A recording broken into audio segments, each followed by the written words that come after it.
It's been a year since the release of Elden Ring, and in that time I've been doing continuous research and testing to find out what exploits are possible in the lands between. The problem for me, of course, has been that Elden Ring inexplicably became the most popular FromSoft game ever made. As you know, games with more active players get more active patches. I've been forced to restart this video over and over again because each time I thought I was onto something, a major glitch would get patched, requiring a complete reroute from the beginning. Pegasus glitch, gone. Chainsaw glitch, gone. Zips. I wanna die. Despite how many things don't work on patch 1.08.1, I finally reached a point where I'm confident that what remains in the game now will likely remain in the game forever. And in fact, I think you'll be surprised by how exploitable current patch truly is. So, hop in your Honda, and let's break Elden Ring.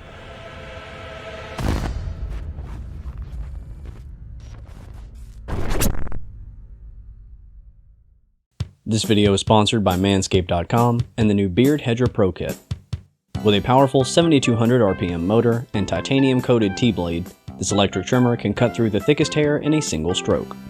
It only has one guard, but with a zoom wheel that can be adjusted for 20 different hair lengths, whether you go for a Morgott 5 o'clock shadow or a full-on mane like Suresh, it will be the last guard you ever need.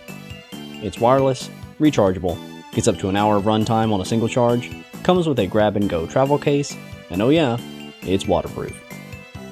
So this means you have no excuse for growing an untrimmed neck beard like Leroy Jenkins. This is a video on Elden Ring, not World of Warcraft. Just look at Miyazaki. Don't you want to be like him? See that little whatever it is right there on his chin? Now that's style. Go to manscaped.com and use promo code Phobia at checkout to get a 20% discount and free shipping with your first order.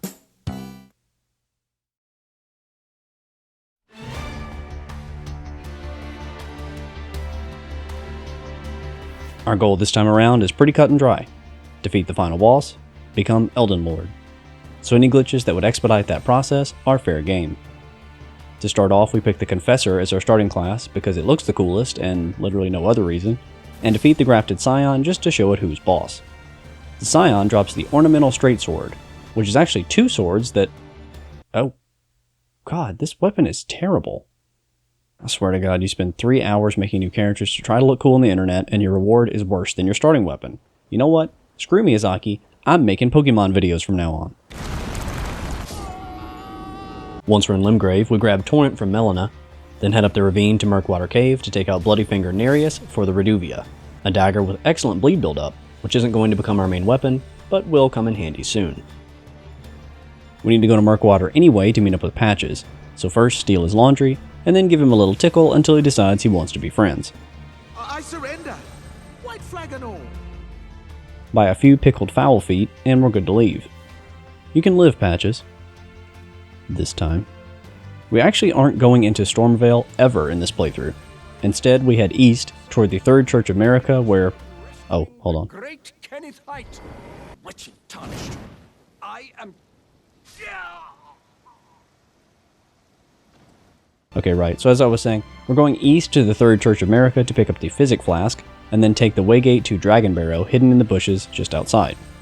This teleports us outside the door of the Bestial Sanctum. You can probably guess what we're doing next. Following the path south, we touch the Grace at Lynn's Rise, and then during the night, head back to the bridge we just crossed in order to fight the Knight's Cavalry for runes. Well, fight is a strong word. By leading it around the right side of the bridge and then waiting for its jump attack move, it will fall out of bounds by itself, giving us a clean 42k before rune buffs like the Foulfoot or Golden Scarab that could obviously take it higher. Next, take the Spirit Spring behind Lynn's Rise to reach the upper cliff with the graveyard to pick up a ton of poppable runes, then continue south up the next Spirit Spring just ahead to reach the Grace at Fort Ferrith.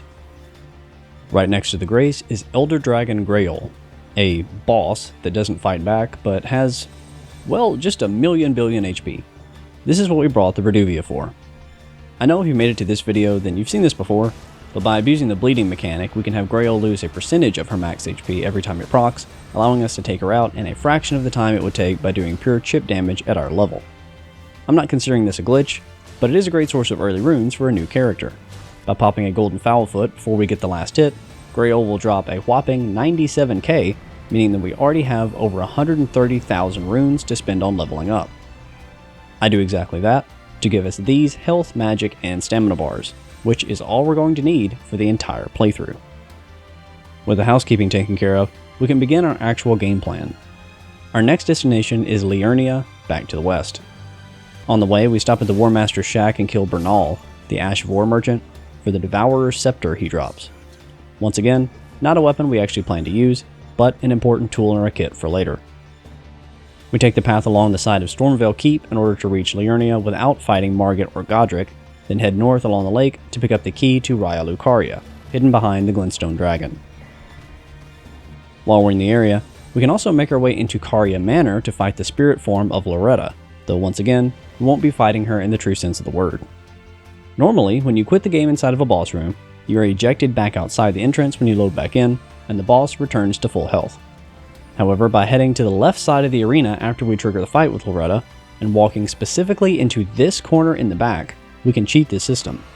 For some reason, this one specific corner is not flagged as being part of the boss room, so we aren't ejected back outside of the fog gate when we load back in.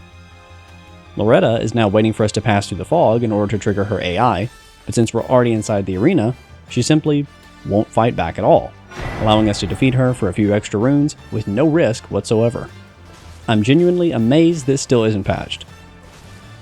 Beating Loretta here doesn't actually help us progress in any way, besides a few level ups, but we will be making a callback to this glitch a bit later on in the playthrough, so I wanted to make sure you're aware of how this AI exploit works.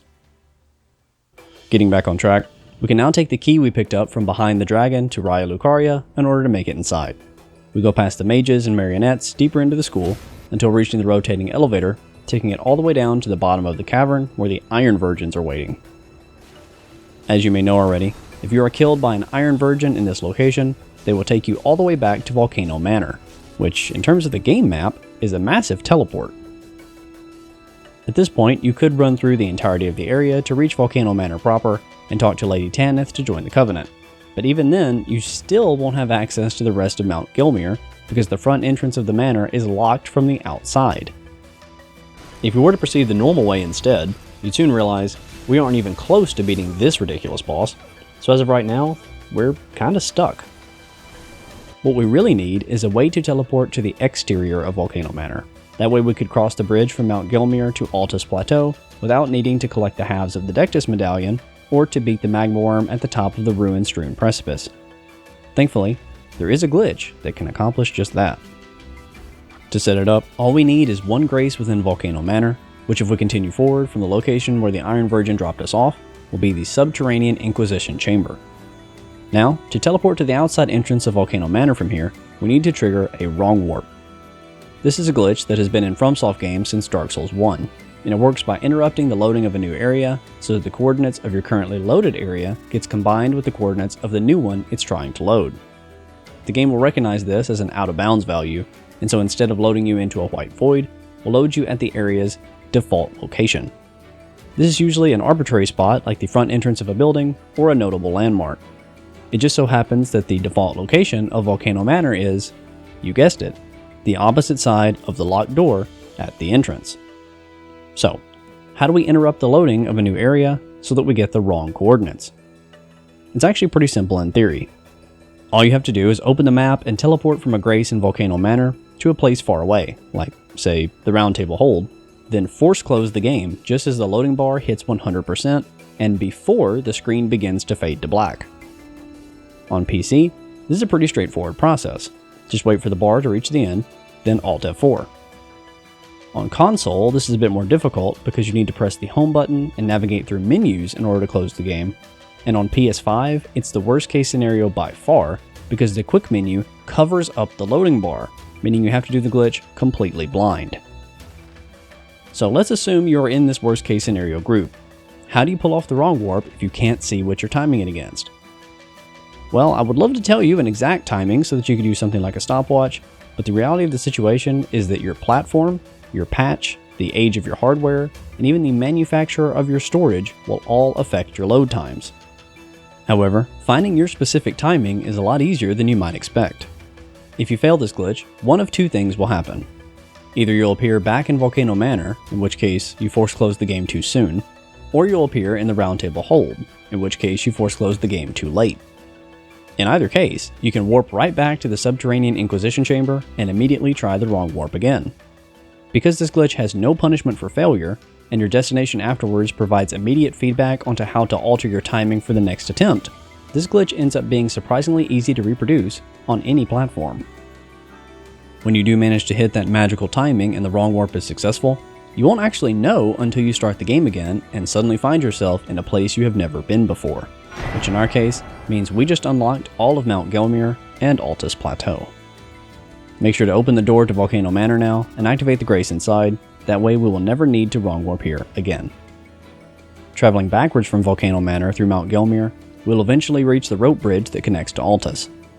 Now that we're here, we need to stop by the Sainted Hero's grave and kill the Black Knife assassin that patrols outside for, well, the Black Knife. Believe it or not, this weapon is mandatory for the future of this playthrough. Next we make a quick pit stop for fashion, and now it's time to go to Leyndell. You might think our next target is the Draconic Tree Sentinel who guards the entrance. And don't get me wrong, I love this boss, but even if we beat him, we're still locked out of the city until we collect 2 or more Great Runes. Doing some quick math, let's see, square root of 3 multiplied by 6, carry the 1. We currently have 0, which means that the game expects us to turn around, go back in the direction we came from, and kill Godric, or Radahn, or Renala, or Rykard, and like... I don't want to do all that. If only we could just skip all these bosses and teleport directly inside the walls of the city, on the opposite side of this barrier.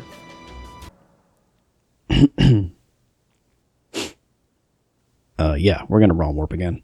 In order for the wrong warp to take us to the default location of Leyndell, versus some other place, we need to set up and trigger the wrong warp from a location that is technically already within the walls of the city. This might sound like a paradox, but it's actually a pretty easy condition to meet, though it does require us to take a massive detour from where we are now. All the way at the bottom of the map, on the southwestern tip of the Weeping Peninsula, is the Tower of Return, a structure that is utterly unremarkable other than the fact that at the very top lies a booby-trapped chest that will teleport the player to a grace within the city of Leyndell.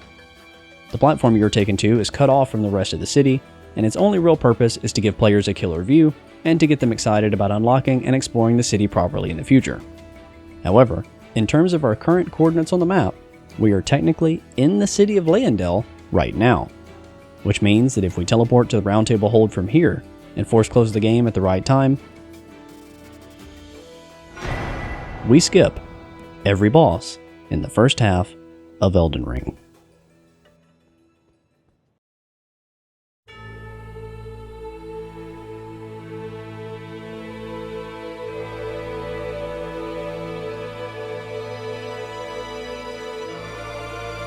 Now that we're at the city's entrance, we need to make our way all the way down to the bottom to reach the next area. Speedrunners discovered a quick way to accomplish this very thing, by falling down to this decorative ledge on the right wall, and then jumping down to the roof of this circular building. You can avoid dying from fall damage and skip playing through all of Upper Leyndell. This skip has been patched on 1.08.1, which was done by placing an invisible barrier in front of the decorative ledge so that you can no longer land on it. Thankfully, an alternative way to perform the glitch has been discovered and still works on current patch. First, you slowly walk off the edge of the stairs to land on the corner of this square ledge, then immediately roll to the right to land on the ledge just below. Next, jump to the left around the column, then walk all the way down the length of the ledge, drop down onto the curved ledge just below, and then immediately drop down again to the straight ledge below that. Finally, sprint and jump backwards to land on the roof of the same building from before, at which point you can drop down to the ground, skipping the entirety of Leyndell in one go. Normally, you'd work your way back up from this point to reach the roots of the Erd Tree and fight Godfrey, to then access and fight Morgott, who guards the door to the Elden Ring. But if you're familiar with this game, you'll know that the story kind of dead ends here. Your player character is then rejected by the Erd Tree, and Malenia tells you to go to the Mountaintops of the Giants instead. So, why don't we just do that right now? The entrance to the Mountaintops is the Grand Lift of Rold, accessed by opening the gates at the bottom of Leyndell, where we already are, and then following the staircase east and taking the elevator up. However, we are now faced with another barrier. This one blocks you from reaching the Grand Lift of Rold until you beat Morgott, which is what forces veterans of the game who already know the story to climb the roots of the Erd Tree and fight him anyway. In a playthrough where glitches are allowed, we would normally just wrong warp to get past something like this.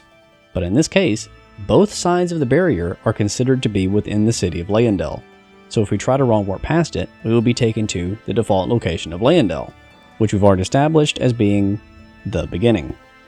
So wrong warping's off the table. We gotta get past this thing manually somehow. While this isn't an easy process, it is possible, and we've actually been preparing for this moment since we chose our starting class. You need 3 things to trigger the next glitch. The Devourer's Scepter, which we got from killing Bernal at the War Master's shack, the Black Knife, which we got from killing the Black Knife Assassin at the Sainted Hero's grave, and finally, a weapon with an alternate stance as its skill, like for example, a broadsword with square off, the starting weapon of the Confessor class. To start, equip the Black Knife in your right hand, the broadsword in your left, and then two-hand the left-hand weapon, so that the left trigger activates square off and not the Black Knife. Now we need to trigger the skills of all 3 weapons at the same time, and to do that, we're going to gently abuse the input queue system. Starting at the top of the stairs, face diagonally towards the decorative column in the right railing that does not have a flame burning. Now attempt to summon Torrent, which will fail, then quickly press the left trigger, pause the game, open the equipment screen, and swap the broadsword for the Devourer's Scepter. Once the animation of failing to summon Torrent ends, all 3 weapon skills will try to activate at the same time, which disables player gravity until it completes.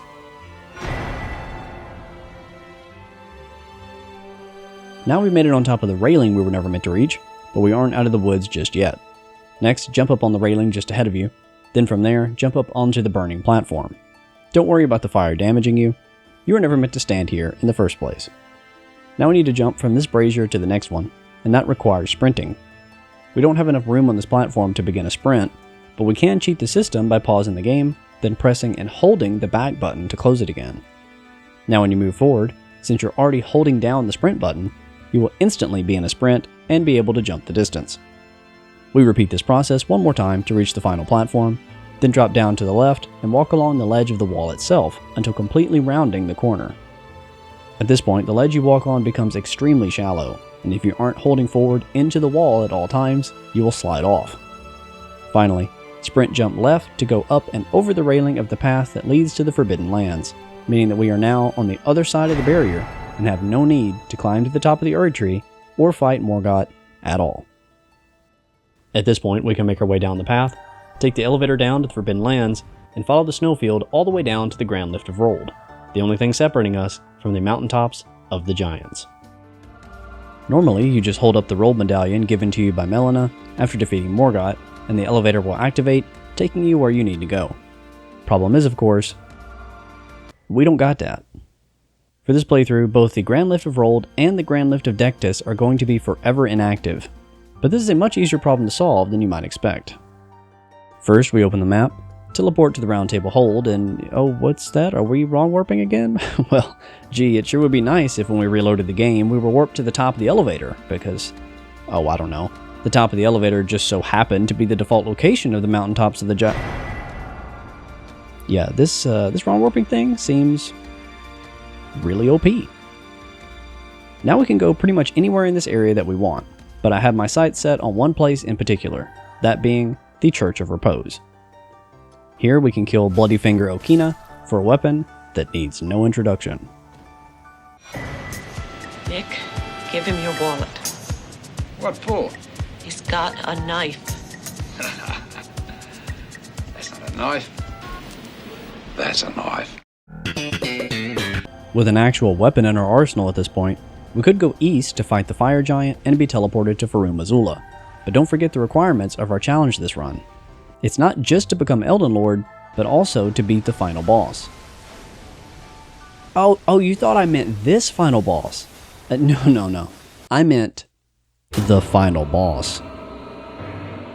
That means that, like it or not, we have to somehow make it to the Halig Tree without the use of the Grand Lift of Rold. With that in mind, there's no point in fighting our way through Castle Sol and beating Commander Niall at the top, because we won't be using the half of the secret medallion he guards anyway. Even still, we are on our way to challenge Malenia, so it wouldn't hurt to have the big chunk of runes he drops. Thankfully for us, there's an easy way to snatch those without having to go through all the other trouble.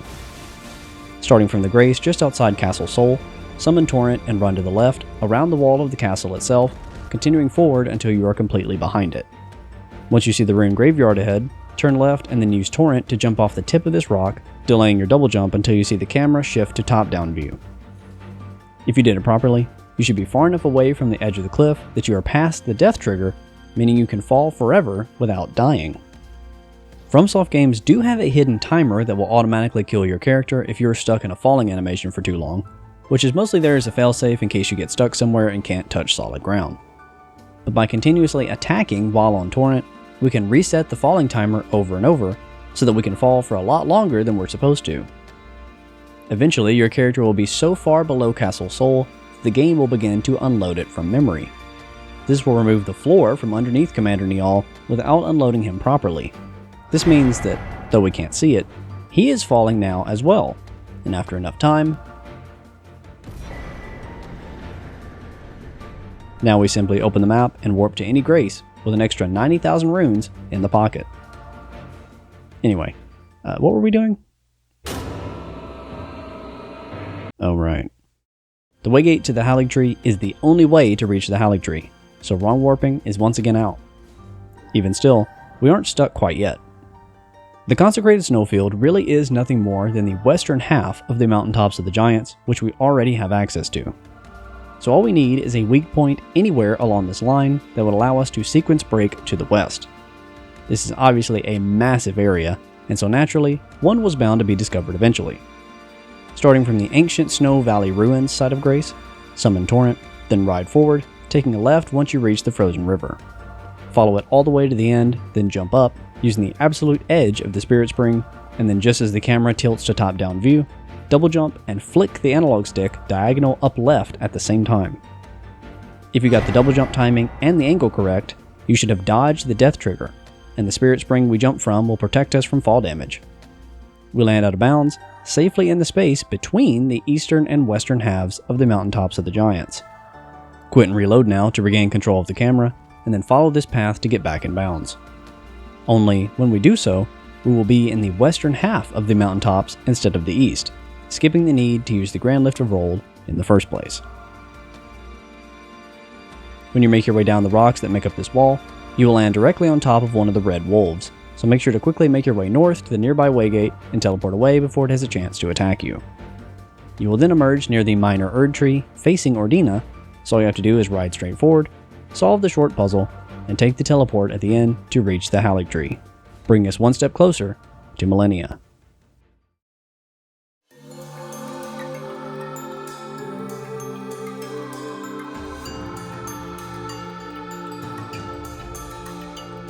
This is normally an area that requires a lengthy descent from the top of the tree down to its roots, passing by powerful enemies and collecting multiple sites of grace along the way. But, through the use of one of the more well-known glitches in Elden Ring, we can skip straight to the boss. After collecting the Halig Tree Town side of Grace, it's possible to lead one of the enemies backwards, past the Grace, into the corner of this platform. By parrying an attack and then stepping off of the edge as you perform the critical, your character will be locked into the riposte animation and therefore immune to fall damage until it completes. Assuming you performed it correctly, you will have landed on top of the shortcut elevator, meaning you can unlock it now to have instant access to the end of the area. Those of you who are veterans of this channel will know that this is a returning glitch first discovered in Dark Souls 2, and just like in that game, its usefulness is not limited to a single location. While parry dropping can get you to the bottom of lots of areas in Elden Ring before you're really supposed to reach them, my favorite use has to be skipping the obnoxious platforming challenge at the bottom of the subterranean shunning grounds for easy access to the Three Fingers. Once you learn to parry drop here, you will never do it another way, believe me. Regardless, we are now at the end of the Halig Tree, and it's time to fight the true, much harder form of Loretta. This is the first boss in the playthrough that we have no way to kill through a glitch or skip altogether, so points to you if you had Loretta is the first boss of the game on your bingo card. I know I did.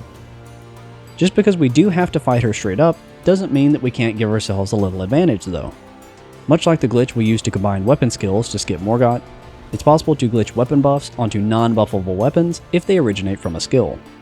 Case in point, Rivers of Blood shouldn't be able to be buffed since it's a Somberstone weapon, despite how cool it would be to give it extra bleeding and fire damage from something like Seppuku. But, if we put the Ash of War we want on a different weapon, equip that weapon in the left hand, and then two-hand that left-hand weapon, once again, we can break the system.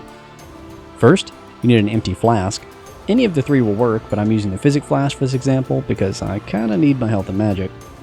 Now try to drink from the empty flask, then hold the left trigger, and at this point in the animation, pause, open the equipment screen, and quickly unequip the weapon in your left hand. Now the game will try to use the queued weapon skill, but is forced to put the buff on the only remaining weapon we have equipped. So, just in case you thought Rivers of Blood didn't have enough bleeding damage already, don't worry, we gave it more.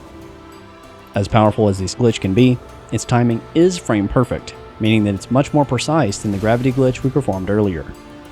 This obviously isn't something we can set up again in the middle of the boss fight, so that means we have 60 seconds to deal as much damage to Loretta as possible before the buff runs out and we're back to good old regular Rivers of Blood. Loretta is already quite susceptible to bleed, and the buff is definitely not doing her any favors, so she goes down without too much trouble. With nothing else on our way, it's as simple as sprinting past all of the enemies in Elfale to reach the Haligtree Root site of Grace, also known as the door to Malenia's boss room. So, genuine question, if we tried to fight Malenia right now, at our current level, how do you think it would go? Because I'll tell you the answer. Not well. We aren't getting even close to Phase 2, much less beating her, and the fight is so long that buffing Rivers of Blood with Seppuku is next to useless. If only there was some sort of glitch that still worked on current patch that could allow a person to beat Malenia at any level, no matter how low, with any equipment, no matter how weak, without her fighting back at all.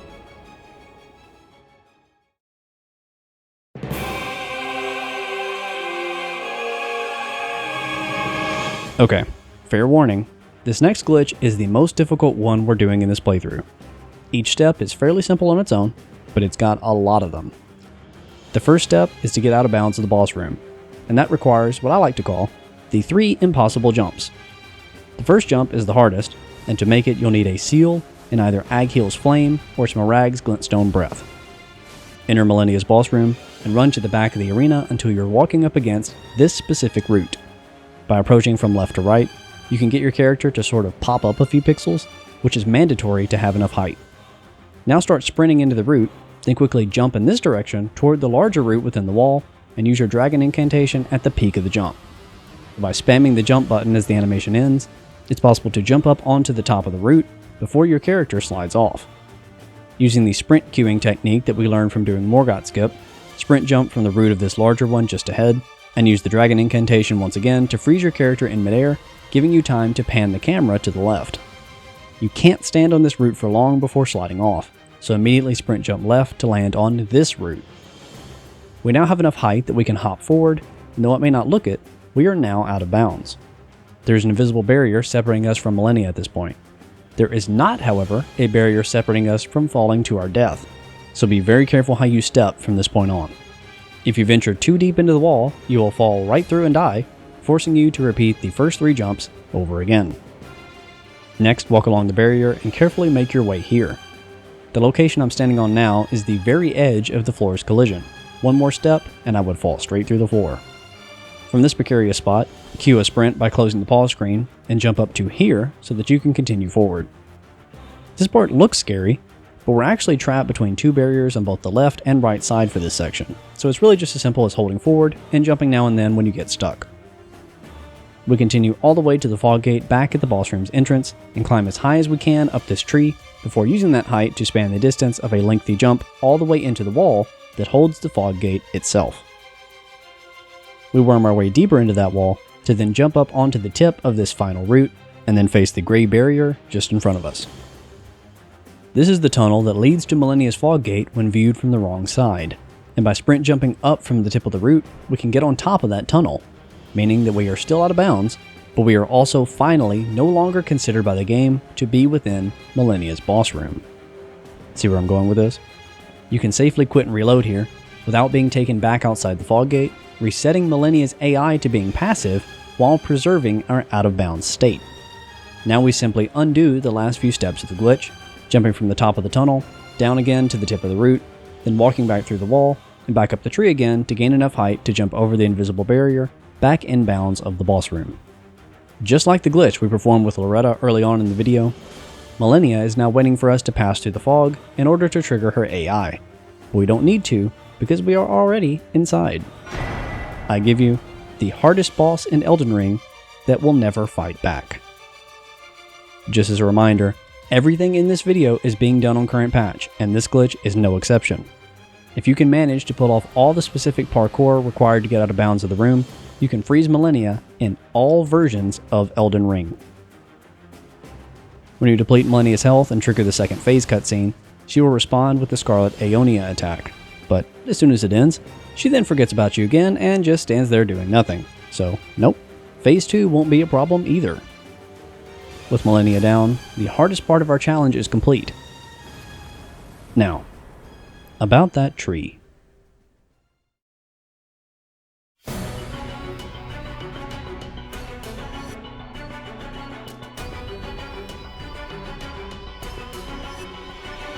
There's actually a reason we killed Malenia at this point in our playthrough. Her weapon is the final tool we need to finish our glitch run. With it in our possession, we can finally head to Farum, Azula, though of course not the way you're supposed to. I mean, come on, that'd be silly. Instead of getting warped to Farum, Azula via Malenia's cutscene, we can wrong-warp there right now and skip the fire giant. But how do we get within the bounds of Farum, Azula in the first place in order to warp to its default location? If you've watched any Elden Ring speedruns in the past, you've probably seen this one before, as it saves a ton of playtime. As soon as you make it to Liurnia, you can ride Torrent to the west to unlock the 4 belfries. This is an optional location that contains 1 key and 3 locked waygates that allow you to preview either Noxtella, the Chapel of Anticipation, or, you guessed it, Farum, Azula. If we take the waygate to Farum, Azula, we end up on this little floating island far west of the actual area, but we get the named location pop up on screen, which is all that matters. You know how this works by now. Teleport to the round table hold, quit out at the right time, and restart the game to appear at the beginning of Farum, Azula, the same place we would be if we were to kill the fire giant and be taken here authentically. Nothing's really holding us back at this point. We'd run straight through the area, past all the enemies until reaching the first mandatory boss, the Godskin duo. This is what we needed the Hand of Malenia for.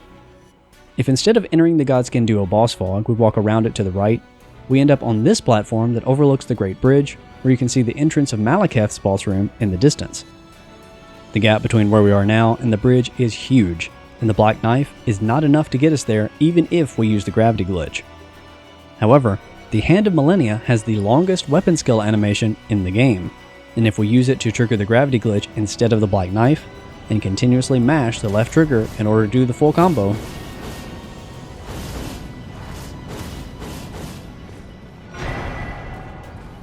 make sure to grab the side of grace that lies to the left underneath the bridge, then prepare for the fight with Malekith up ahead. There's no way to skip this one. Leyndell doesn't become the capital of Ash until we beat Malekith and trigger the cutscene that teleports us there, so this fight has to be done the old-fashioned way. First, we perform the Skillswap glitch again in order to give us extra bleeding on Rivers of Blood, then step through the fog. The first phase of the fight is actually harder in my opinion than the second.